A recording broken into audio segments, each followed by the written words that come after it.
Okay. So from here we will start the elastic and plastic, elastic deformation and properties, and then we will study the plastic deformation and properties.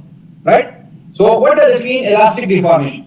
And what does it mean plastic deformation? This we will study from this topic, from here onward, right? So elastic deformation. Look here, I'll try to explain this with the example. We have a specimen, it is fixed here, this one, right? And it is here, we are not applying any load to it. So this is one initial condition. And if you take the small specimen of the specimen and you see under microscope, so you will see the atoms are arranged like this. Now if we apply some force to it, you see here, from here we are applying the force, and we see some change here in the material, in the length. So if you look into the atoms, so the bond between the atom is stretched a little bit. The atoms are there, but they are stretched a little bit, right? So there is a deformation.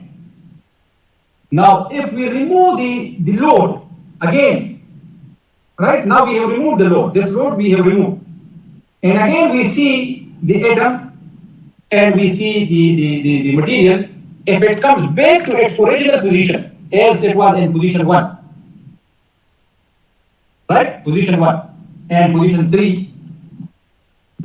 So in position 3, the length of the material is same as the length of the position 1. So it means the deformation in the material was temporary, right? For some time. It depends on the load. Once we remove the load, the material comes back to its original state. So this type of deformation is known as elastic deformation. Now elastic means reversible. We can reverse the deformation. Take an example of the rubber band. If you have a simple rubber band, you pull it and then you release it. What happened? You deform it, right? You increase the length of it. But once you release the load, it comes back to its original position. That is known as elastic deformation. Now for most of the material, for metal, for most of the material, this elastic deformation is linear. What does it mean, linear? If we have the strain here and we have the stress here, if I increase, let's suppose I apply a stress, I get the value of strain. Then again, different value, right? So as long as I am increasing the stress, the strain also increases. So it gives us a linear relation, straight line. You see here, this is linear elastic for most of the material. If you release the force from here, the material will come back to its origin. Now at this point, what is the strain value? This value, right? But if you release the force, the strain value will come here. So this is linear elastic.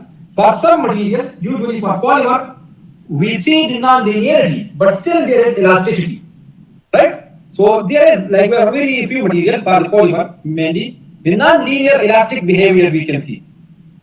But for metals, for all other, most of the material, we see the linear elastic region in the graph. If you perform this test, the tensile test, right, and you plot it, so we have the linear elastic region, and then we have the other, this one which we will study later, which is the plastic region, right? This one. We are now studying this region only. This is the linear elastic. But for some material, this region is non-linear, but still it is elastic. If you remove the force from here, and we have the strain here, then the material come back to its original position also, in this case also. So we have the linear elastic, we have the non-linear elastic. And the main thing for the linear and non-linear is, for the elastic, it is like it is reversible and we can bring the material back to its position. Now look here, we have the stress strain behavior. This is, I think I have discussed it, but let's see. The degree to which a structure deform or strain depends on the magnitude of the imposed stress. Of course, whatever stress you are applying on the material, and then how much it will deform, that deformation, or how much strain occur in the material will be depending on the stress. If more stress, more strain. More, less stress, less strain. For most metal, that has stress and tension, right? And at relatively low level. So the stress strain are proportional to each other through a relationship which is here. That sigma is equal to E epsilon. Now this is known as Hooke's law, and the constant of proportionality E is the modulus of elasticity or Young modulus. So if we plot it, right, and in this region we have the strain and stress, And if we take the relation between stress and strain is like stress is directly proportional to strain. But if we want to remove the proportionality, so we will put the constant of proportionality, and that constant of proportionality is the Young modulus or modulus of elasticity. Guys, what is this constant of proportionality? What does it mean? You might have seen this in the F equal to Kx in the spring constant, or you might have seen that Y is equal to Mx plus C. Let's say this C is also everywhere here, but let's say we ignore it. So here we also have the M, here we have the K, and in this case sigma is equal to E epsilon. What is this constant of proportionality? What does it mean? It is linear.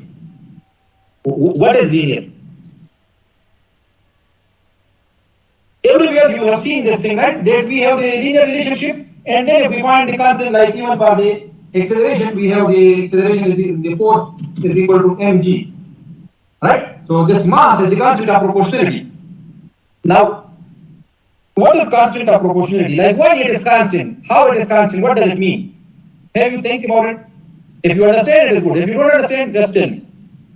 Because everywhere you have seen this, right? And you might have wrote in the exam and everything. Like the constant of proportionality, and we have a constant here. Now, what is constant? What does it mean, actually? Change is linear. So change is linear, that is okay. Then why it is constant if there is change? Why we call it constant? This E, we say that E is the constant of proportionality.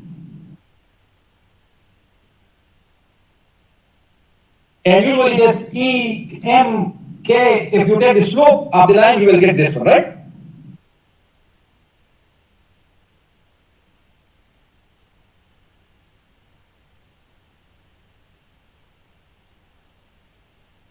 It does not change. Of course, if it is constant, it does not change.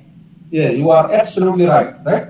But look, this means, what does it mean? If we have a plot, right? Not even for the strain versus stress, right? Stress versus strain, for force and acceleration, for force and extension, right? You get a graph, and the graph is whatever it is, linear or non-linear. So if we say we are discussing the linear, right? Always it is, we are discussing the linear. Now in the linear graph, there is one constant of proportionality. Look into the graph. If it is linear, what does it mean? At this point, I have some value of stress and I have some value of strain, right? I have some value of stress and I have some value of strain. Now if I take the strain value here, I have different value of stress here. Different stress value, different strain value. So along this line, the linear relation, the stress and strain are continuously changing. But there is one thing, if you calculate that one thing here, anywhere, if you calculate, that will be constant. That thing is not changing. That is the constant. So in this case, if you find E here, wherever, it will be constant. But the stress is not constant throughout the line. Stress is changing. Strain is changing throughout the line. But the modulus of elasticity, or E, is not changing. That's why it is the constant and the proportionality. Proportionality means the stress and strain are proportional. If you are increasing the stress, the strain is changing, right? Increasing stress, the strain is changing again and again. But one thing, irrespective of the change in stress divided by the change in strain, one thing is constant, and that is this E, right? It is here, if you find here, wherever you find, it will give you the same value. That's why it is constant, and that's why it is the constant of the proportional relation between sigma and epsilon. Same for the, if we have the F equal ma. So if we are increasing the force, the acceleration will also increase, right? But if you plot it and you find the slope, right, the mass will always be constant if the relation between force and acceleration is linear. But if the mass, if you are, in this case, you can change the mass. If you are changing the mass, then you will not get the linear relation. So that's why here we have this constant of proportionality, and this constant of proportionality is known as modulus of elasticity or Young modulus. So for most typical material, the value is given for the modulus of elasticity, right? And the magnitude of this modulus ranges from 45 gigapascal or in psi for magnesium to 407 gigapascal for tungsten. So here is the range for different, for aluminium, for all these. Now look, this E is the slope of the line. The slope of the line means if we have this line and we find the slope and we have this line, right? And we find the slope. Now which line will have more slope? Can you tell me? This is line 1 and this is line 2. Which line will have more slope? 2, 1. So of course it will be either 2 or 1. Some other guys, please.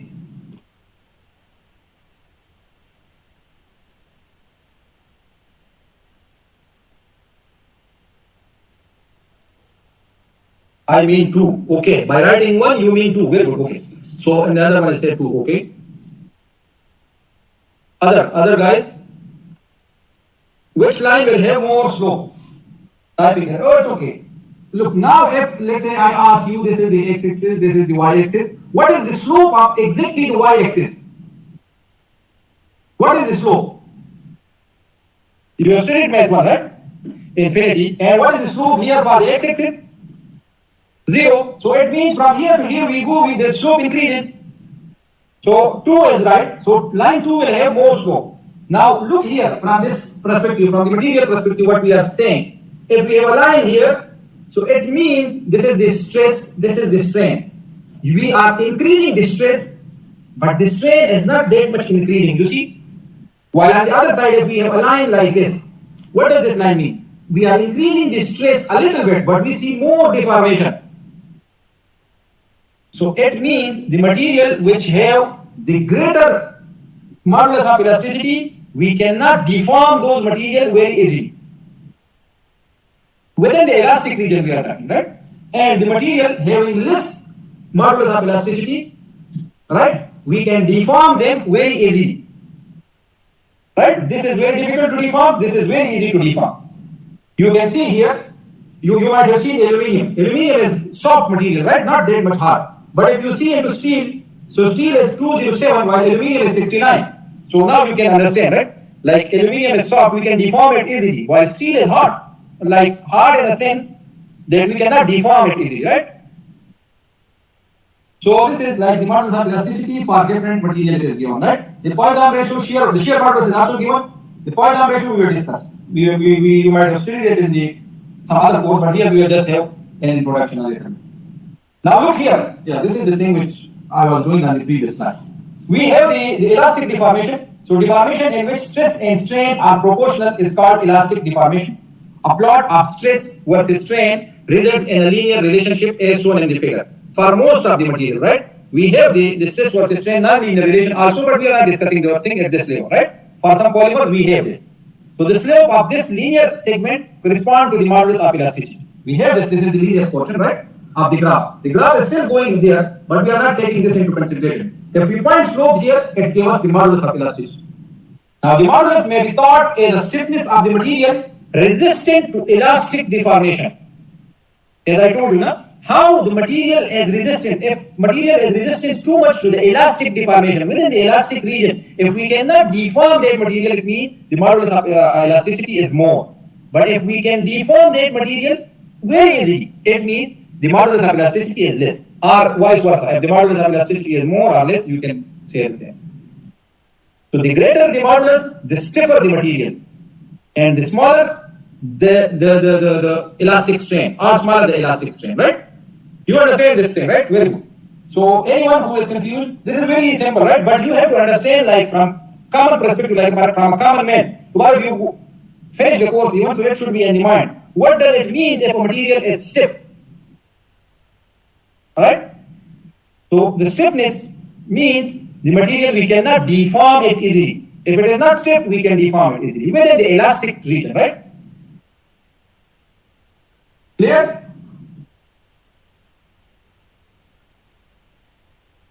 Okay. Now here we have the non-linear elastic. Sometimes we have the non-linear elastic behavior, right? The non-linear elastic behavior means, now if you look into this line, it is not linear. It is going like this. You see? But while the linear should be like this. But still this is elastic. How? But for some material we see this one. Right? We see this one.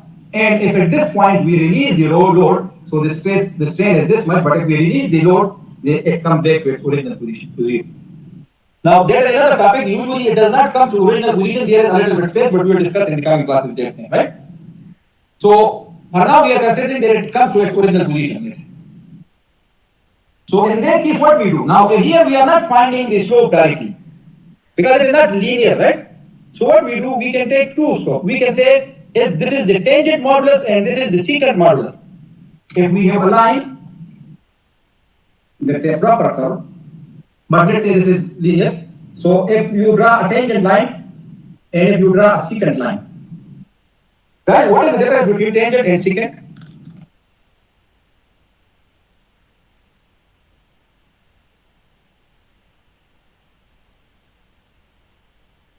Tangent touching one point, okay, yes, okay, good, okay. So secant will touch at 2 points. So we will draw a tangent line and then we find the slope. Look here, we have the tangent modulus,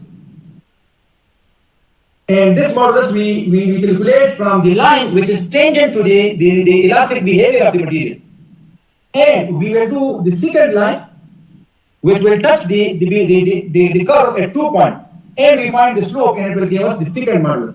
So for these types of material which have the non-linear elastic behavior, we calculate whether the modulus of elasticity is secant modulus or tangent modulus, right? But in this course we are not going into much detail about the non-linear thing. We are interested only in the linear, but just to tell you that this happens, right? Clear? Mister, does it matter on what point we draw the line? No, look. That's why we do the two, right? So if you draw the tangent line here, or if you draw it here, right? And it touches somewhere here. So the tangent slope will be the same, right? And the secant slope, if you draw here it is not possible even to draw the secant line because there it is going straight, right? So the tangent modulus and secant modulus. Now, is it matter? As can be seen from this line, we can draw only tangent here and secant here. But in some other graph, to be honest, I don't know. You have to search it and tell me also what happened. Will it matter or will it does not matter, right? So this thing, Ahmed, better you study and tell me, right? Because we are not going to study the non-linear behavior, so I have not done a lot of work on this. So in the non-linear thing. But there will be some answer. You see it and tell me next class also, and I will try to find out. So this is the non-linear elastic behavior, right? We are not going to the details of this one. Now here we have the Young modulus or the Young moduli of comparison of different material. You look here, so this will tell us what? Which material is stiff and which material is not stiff, right? So you see on the top we have the metal alloys, right? We have the metal alloys. Mostly they are stiff. While in this graphite and ceramic material, we only have diamond which is stiff and the remaining are not that much stiff. The polymers are having the lowest Young modulus, while the composite depending on the composite, because composite is something usually we manufacture or we make it synthetically. So it depends what types you are making, right?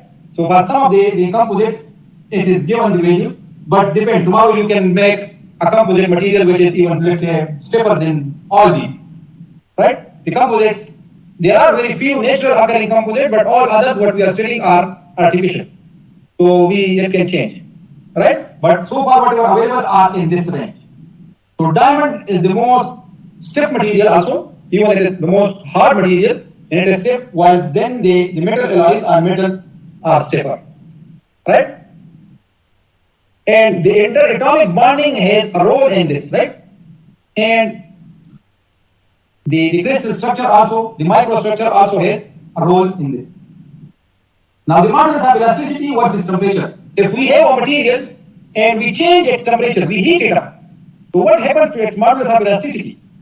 So we have few metals like aluminum, steel and tungsten, and we have plotted the modulus of elasticity at different temperature.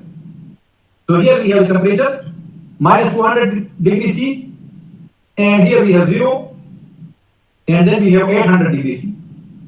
So here at minus 200 the aluminum has more elastic modulus, while at 400 degrees C the aluminum has less elastic modulus. What does it mean? It means if you heat aluminum, you can deform it easily, And from common sense, you know it, right? If you heat a metal, you can deform it easily. And that's what we do when we are changing the different types of metal into our desired shapes, right? Usually we heat it up and then we change its shape. Because previously it is stiffer, then later on it is not stiffer. And if you want to make a material stiff, we cool it, right? So from 0 degree, this is the 0 degree aluminum, and if we go in the backward direction, the modulus of elasticity is increasing. Same for the steel. You see here, with increasing temperature, the modulus of elasticity is decreasing. Same for the tungsten, but it depends. Like for tungsten, maybe the melting point is not here close to 800. Maybe it is in 1000, right? I don't know. You can search it. So that's why here it shows a little bit deviation, while the aluminium shows more deviation as compared to steel and tungsten. It depends on their melting temperature. If you increase, let's say this is steel, and steel we have, let's say, the 1380 degrees C or something. So here you can see more decrease in the modulus of elasticity, or for iron also. So further, with the increasing temperature, the modulus of elasticity diminishes, like reduced, as is shown in the for several metals in the figure, like here. Clear? So with the temperature, this happens to the modulus of elasticity. The shear modulus, now shear modulus is the same thing. Once we take the shear stress, right? I told you the shear stress we represent with tau, and the shear strain which we represent with gamma, right? So if we plot the shear stress versus shear strain like this way, and within the elastic region, this region, if we take the slope, this will give us the shear modulus, and this is the constant of proportionality for this thing. So here the only difference is that the stress will be shear stress and the strain is shear strain, and the remaining the relationship is the same, right? Like sigma is equal to E epsilon. Here we have the tau equal to G gamma. Only the notation is different, right? But the thing is the same. Now inelasticity. This is a very interesting thing, right? You have to see. Look, let me read it from here. Or leave it. We have the stress versus strain graph. This is the stress. We have the strain. If we plot it, after this is the plastic region, but before the plastic region, where it is elastic. So you know this time-dependent elastic behavior is known as inelasticity, and it is due to the time-dependent microscopic and atomic processes that are attendant to the deformation. If you remove the force here, now we have the stress, the strain at this level. But if you remove the force, you make it 0. The stress, you make it 0. So the strain will not suddenly come to 0, right? The strain will not suddenly come to 0. The strain will, let's say, suddenly it might reach to this point, but from here to here, it takes time. It is not the case. If you pull a material, you leave it automatically, like suddenly it will not come to 0. It takes some time to reach the original position. Now, this time-dependent elastic behavior is known as inelasticity. It is elasticity, but it takes some time. That's why we call it a new term, inelasticity. So for metals, the inelastic component is normally small, right? And we often neglect this one for metals, right? And we are usually talking about metal in the whole course. However, for some polymers material, the magnitude of this inelasticity is significant, and we have to take into consideration. So in this case, it is termed as viscoelastic behavior. In the polymer case, you see here it is also known as viscoelastic behavior. So once you have a specimen, you extend it up to some level, then you remove the force. So automatically, suddenly it will not come to 0, the deformation. And it takes some time. Like let's say it is up here, after some time here, here, here, here. So from here to here it takes some time, then here, then here, then here, and then here. Right? So this time-dependent elastic behavior is known as inelasticity. Is it clear?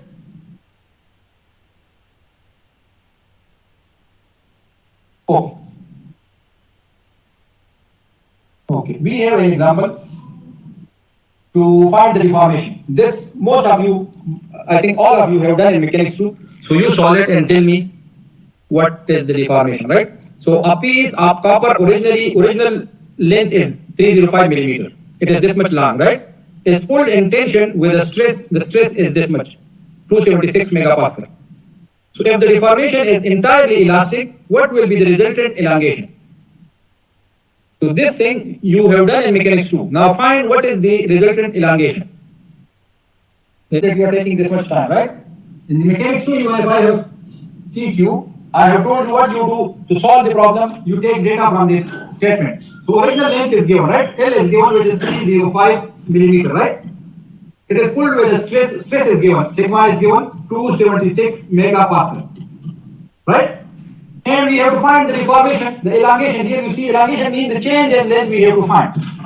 Now we have the relation that sigma is equal to Young modulus or E into epsilon.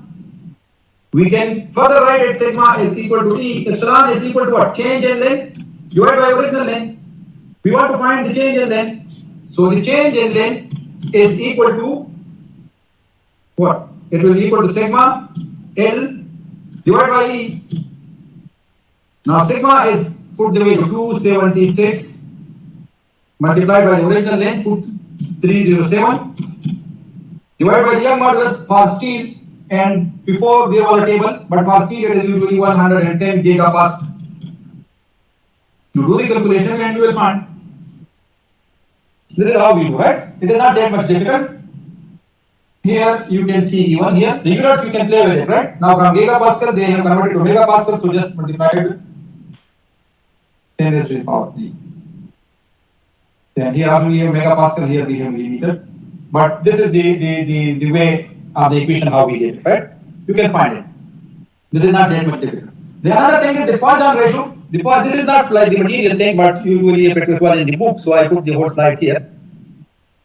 What is it actually? If we have a material and we applied a uniaxial stress to the material, right? So, like the same way, if you have, let's say, this is fixed, and we have the material like this. Look. If this is the x direction, and this is, let's say, the z direction, this is the x direction. If we apply a force to this material, it will deform. There will be strain in the material, right? So after deformation, the specimen can be like this. Look. It can be like this. So there is a strain in this direction, in the x direction, and there is a strain in the y, the z direction. Depending what your direction you are taking, right? If it is y or z. But the longitudinal direction divided by the lateral direction. So if you take the ratio of these two strain, it will give you the Poisson ratio. Now why there is negative sign? I told you before. Here this is increasing, here it is reducing. So there will be a negative sign in the calculation. And to get the Poisson ratio finally in positive, so we put negative in the formula. So this negative will be multiplied with another negative, and finally you will get the value positive. That's why we put the negative sign, right? So this is the ratio between two elongation in a material. If you pull a material, it elongates in one direction, right? The length increases in that direction, while the other direction, the area is reducing, right? So the strain in the x direction divided by the strain in the y or z depend direction. If we take the ratio, it will give us the Poisson ratio, right? And why we put the negative sign? The negative sign we put because I told you when there is a compression, right? Or decrease in the length or decrease in the area, we take it negative. So in the formula and the calculation, then we will have negative. Let's say this one is negative or this one is negative. So to remove the negative sign, we put the negative sign before in the formula. So negative multiplied by negative, then it becomes positive, right? So we get the positive value. You read this whole thing. Now the Poisson ratio is related to the Young modulus and to the shear modulus with this equation, right? That the Young modulus is equal to 2g into 1 plus this italic v, small v, which is the Poisson ratio, right? So this is, you just read it. This is fine. Here it is given, like a little bit more clearly. We have the force here in the z direction. So there is a change in z direction and there is also a change in this direction. So we have to consider both of them and we have to take the ratio of both and it will give us the Poisson ratio. It is simple. Now we have the plastic deformation. This is very short and then we will finish, right? We have 2 slides left. Now the elastic we have studied, right? But here we have to study the plastic deformation. Now what is the plastic deformation? Look here into the figure. It is the same example, but look, there is one thing. Here we have the same specimen And initially we are not applying the force, so this is the length up to here. This is, let's say, the total length. Once we apply the force, we have the change here. You see the change in length here. So initially the atoms were arranged like this. Now the bonds are stretched, right? The planes are shear. So in the crystal structure we study, there are planes, right? There are atoms. One single atom, there are planes. So the planes shear, right? Like shear, this plane shear. And the bond stretched a little bit. So that's why we see the elongation. Otherwise, we will not see the elongation. And then once we remove the force, the material does not come to its original position. Original position is this line, but we see it is here still. So this small change is the plastic change, right? So the deformation here, the small deformation is plastic deformation. Now plastic deformation means this is permanent deformation. We cannot remove it. Even if we remove the force or the stress. So that deformation is here. If you look here into the graph, so we have this color, the linear region. This is the force, what's its extension. But if we increase the force, we will reach to one point, let's say this point, and then if you remove the force, the strain will not come to zero. Like if we have removed the force, but the strain value is still here. Let's say initially it was here, or here, right? Now this deformation, or this much strain, is known as plastic strain. You might have experienced this one if you have a soft metal, let's say even aluminum or something, if you pull it, right? So after some time it does not break, but you see there is increase in the length. And it is permanent. Then even if you release the force like the rubber band, it does not come to its original position. Why? Because we have crossed the elastic limit and we have reached to the plastic region. So that deformation is known as plastic deformation. Any confusion? From the graph we will discuss in the next class, like this graph in detail, and even I have discussed it in the later video. Like here, after here, this is the elastic limit. So before this is the elastic region, after this is the plastic region. And you can see here even in the graph. Now look here into the graph. This is the point P is the elastic limit. And if we go beyond the point P, we have the plastic deformation. And look here at point P, in the plastic region, we have the, let's say, one value of stress. If we release the force here, so the strain was here, but if you look here, still it is, we have this amount of strain, which is the plastic, right? Also you can see from here, if you release the strain, the stress, this strain should go here if it was in the elastic, but when it reaches into the plastic region, this is not going here, and we have the small strain which is known as the plastic strain, right? So there is that permanent deformation, and that permanent deformation is known as the plastic strain or plastic deformation or plastic elongation, right? This theory you have to study it, there is nothing. And that's it for today.